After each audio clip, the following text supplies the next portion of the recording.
অন্য কেউ সরকার গঠন করল, তাহলে কি আপনি মনে করেন আপনি খুব ভালো থাকতে পারবেন? আপনি বলতে আমি, বাংলাদেশে যদি 1 কোটি বিএনপির নেতাকর্মী থাকে, সবকিছু মিলিয়ে আমি এই 1 কোটি মানুষকেই বলছি, আপনারা কি ভালো থাকতে পারবেন? মেজর হাফিজ সাহেব ওনার বক্তব্যে একটি কথা বলেছেন। উনি দুদিন আগে যখন এলাকায় গিয়েছেন, উনি কিছু মানুষকে দেখেছে ওনার সামনে, উনি খুব অবাক হয়েছেন। প্রিয় সহকর্মীবৃন্দ, এইরকম মানুষগুলো 5 তারিখের পর থেকে আস্তে আস্তে ভিড় করা শুরু করেছে। এরকম এখানে আরেকজন বক্তা বলেছেন যে এই ঘরে যারা উপস্থিত আছেন, খুব সম্ভব মঈন খান সাহেব বলেছেন ওনার বক্তব্যে, যে এই ঘরে যারা আপনারা উপস্থিত আছেন, আমাদের দেশনেত্রী থেকে শুরু করে আমাদের গ্রামের প্রতি শেষ কর্মীটি পর্যন্ত, প্রত্যেকটি মানুষ বিগত 15 বছরে 16 বছরে, আমরা 111 থেকে ধরলে আরো লম্বা সময়, আরো 2 বছর সময়, কিভাবে আপনারা অত্যাচারিত হয়েছেন, নির্যাতিত হয়েছেন। বাংলাদেশের পত্র পত্রিকাগুলো, যেই পত্র পত্রিকাগুলো সহজে আমরা বলতাম, কথার ছলে আমরা বলতাম বিএনপির ভালো নিউজ করে না, সেই পত্র পত্রিকাগুলো লিখেছে তারা যে কিভাবে আমাদের নেতাকর্মীরা হাতকড়া পরা অবস্থায় জেলের ভিতরে মারা গিয়েছে, কিভাবে আমাদের নেতাকর্মীরা হাতকড়া পরা অবস্থায় হাসপাতালের বারান্দায় শুয়ে আছে। প্রিয় সহকর্মীবৃন্দ, এই ঘটনাগুলো, এই দৃশ্যগুলো নিশ্চয়ই আপনারা ভুলে যাননি।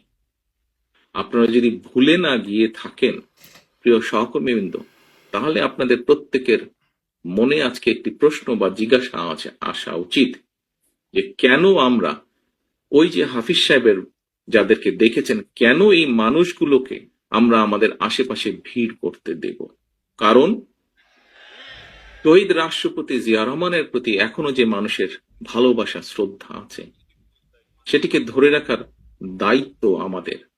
ওনার যেই পরিকল্পনা, যেই আশা, যেই আকাঙ্ক্ষা নিয়ে আমরা আলোচনা করেছি, ওনার যেই সফলতাগুলো নিয়ে আমরা আলোচনা করেছি, যা দেশ এবং দেশের মানুষকে উপকৃত করেছে, সেগুলোকে যদি আমাদের কন্টিনিউ করতে হয়, তাহলে অবশ্যই আমাদেরকে যেমন সতর্ক হতে হবে, আমাদের প্রত্যেকটি নেতাকর্মীদেরকে যেরকম সতর্ক হতে হবে, সচেতন হতে হবে, একসাথে একইভাবে যেটি মহাসচিব সাহেব ওনার বক্তব্যে বলেছেন যে মানুষের পাশে গিয়ে দাঁড়াতে হবে। বাংলাদেশ জাতীয়তাবাদী দলের নেতাকর্মীরা যারা অত্যাচার, নির্যাতন সহ্য করেছে, এই যে 60 লক্ষ মানুষ বা তারও বেশি সংখ্যক মানুষ, আমরা কি ওই মোটরসাইকেল বহরের যারা, তাদেরকে সুবিধা দেওয়ার জন্য এই অত্যাচার, নির্যাতন সহ্য করেছি?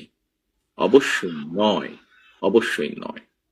সহকর্মীবৃন্দ, মানুষ হিসাবে আমরা বিভ্রান্ত হয়তো হতেই পারি,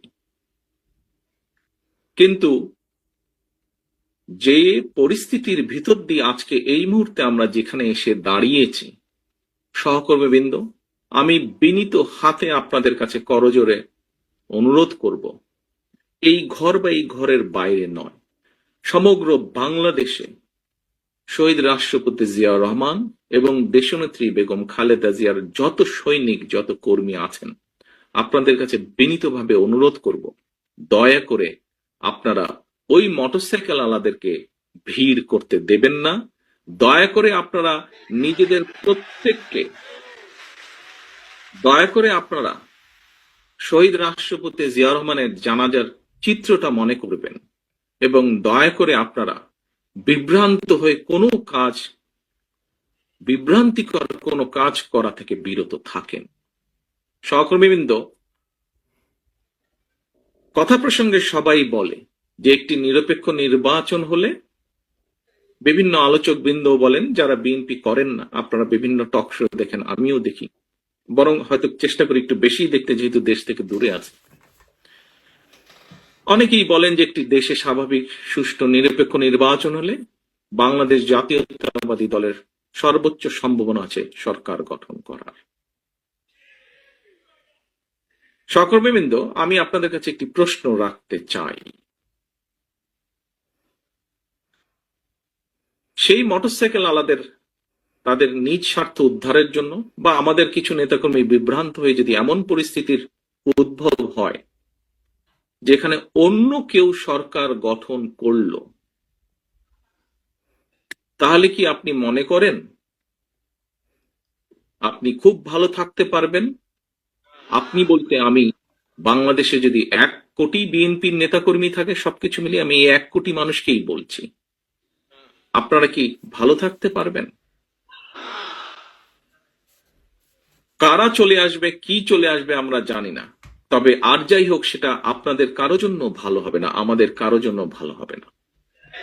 প্রিয় সহকর্মীবৃন্দ, কোনো কারণে যদি অন্য কেউ সরকার গঠন করে, একজন রাজনৈতিক কর্মী হিসেবে আপনার এতটুকু চিন্তা, এতটুকু সেন্স থাকতে হবে, অন্য কেউ যদি সরকার গঠন করে, বাংলাদেশের রাজনৈতিক প্রেক্ষাপটেই হোক, আন্তর্জাতিক রাজনৈতিক প্রেক্ষাপটের ক্ষেত্রেই হোক, সেটা কি দেশ এবং জাতির জন্য খুব ভালো হবে?